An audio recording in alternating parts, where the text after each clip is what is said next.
Facebook page viral করতে চাইলে এখনই এই সেটিংসটা করে রাখেন, তাহলে মিলিয়ন মিলিয়ন ভিউজ পাবেন, আপনার পেজ ভাইরাল হবে। 2 থেকে 3 দিনের ভিতরে ভাইরাল হবে, আপনার মিলিয়ন মিলিয়ন ভিউজ হবে। আপনি এই সেটিংসটা এখনই অফ করে রাখেন। তার জন্য আপনি ফেসবুকে চলে যাবেন। ফেসবুকে আসার পর উপরে 3 ডট লাইনে চলে যাবেন। 3 ডট লাইনে ক্লিক করার পর একটু স্ক্রল করে নিচের দিকে আসবেন, এখানে সেটিংসে চলে যাবেন।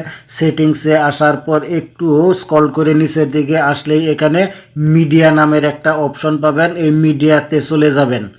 মিডিয়াতে আসার পর এখানে আপনারা দেখতে পাবেন আপনাদের অন মোবাইল ডাটা ওয়াইফাই এটা করা আছে।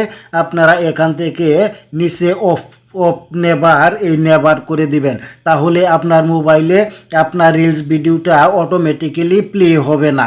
আর অটোমেটিক্যালি প্লে না হলে আপনার অবশ্যই রিচ বেশি হবে, অটোমেটিক প্লে হলে কিন্তু সেটার ইমপ্রেশন দেয় না। এবং নিচের সেটিংসগুলো আপনারা প্রত্যেকটাই এরকম করে রাখবেন। ধন্যবাদ সবাইকে।